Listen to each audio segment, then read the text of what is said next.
संविधान यदि बचाना है तो मोदी की हत्या करने के लिए तत्पर रहो।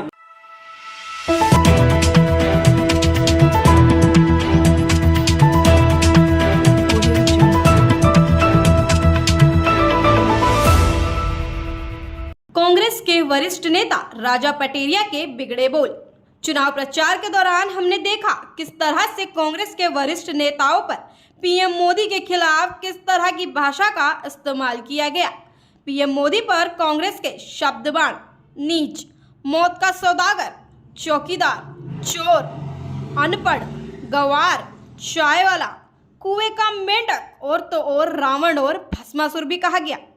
कांग्रेस के किसी नेता ने प्रधानमंत्री मोदी के खिलाफ पहली बार इस तरह का बयान नहीं दिया है।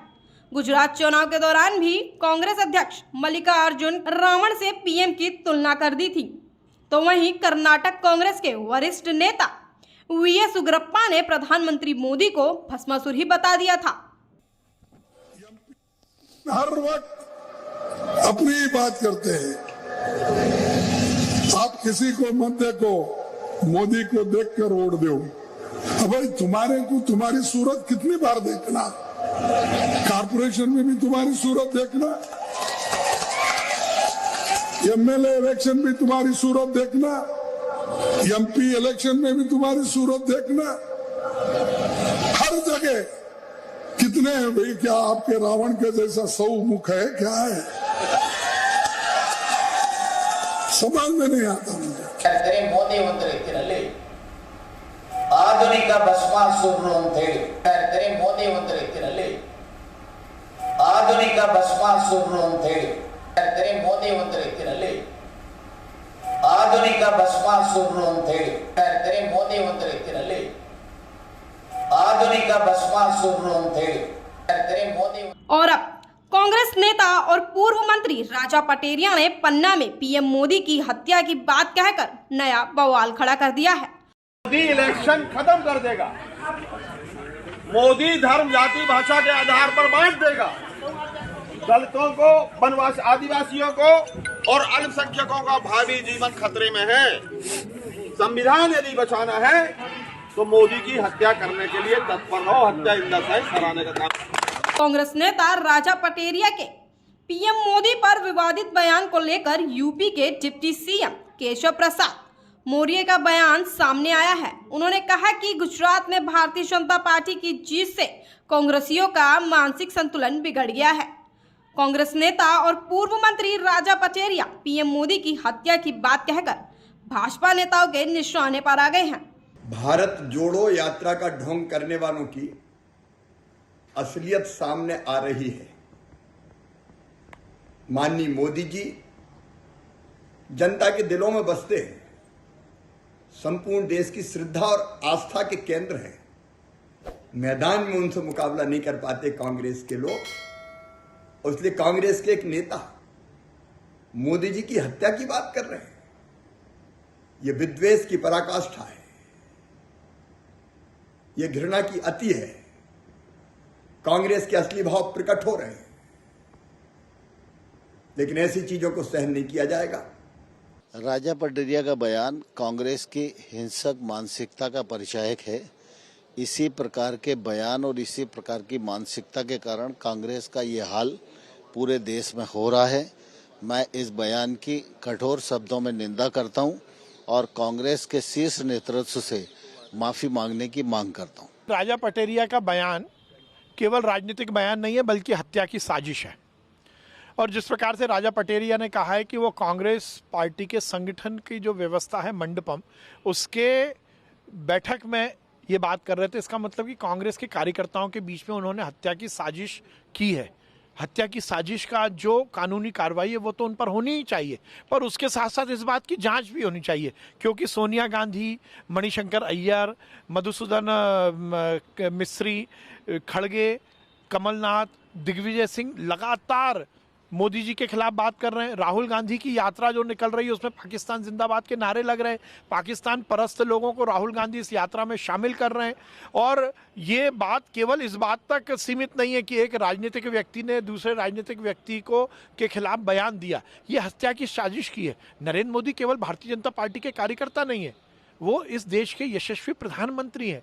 तो एक व्यक्ति जो इस देश में रहता है यदि दूसरे व्यक्ति की हत्या की बात करता है तो निश्चित रूप से ये कानून के खिलाफ है।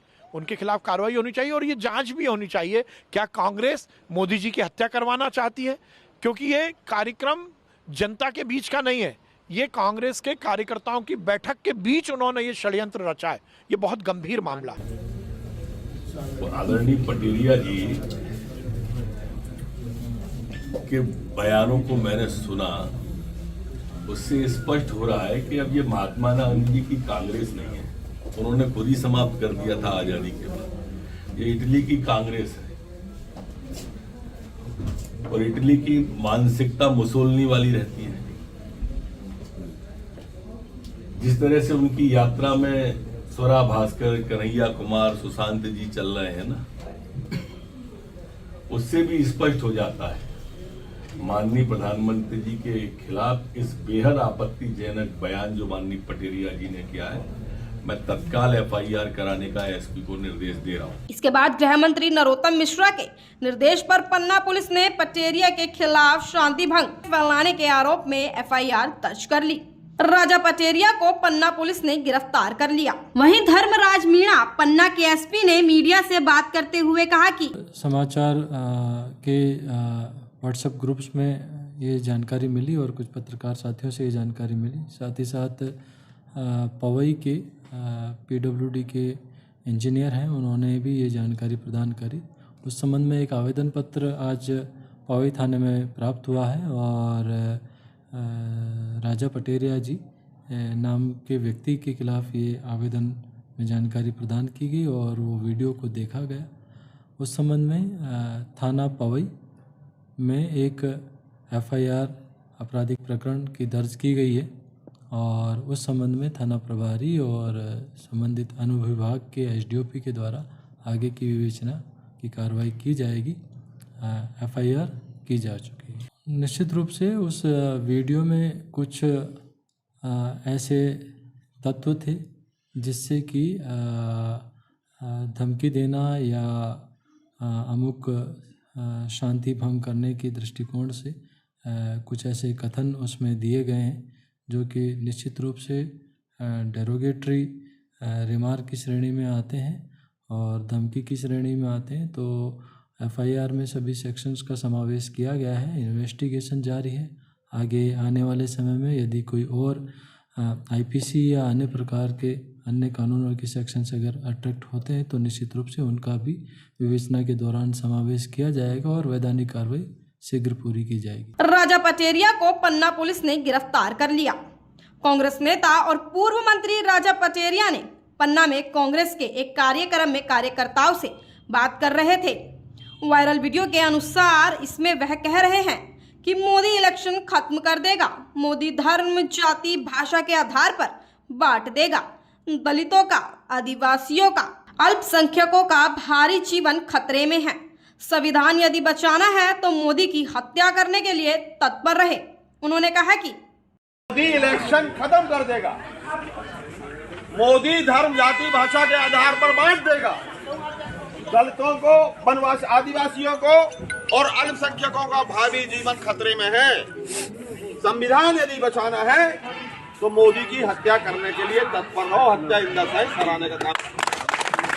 कार्यकर्ता की उपेक्षा नेता की उपेक्षा होती है और नेता जब कार्यकर्ता की उपेक्षा होती है तो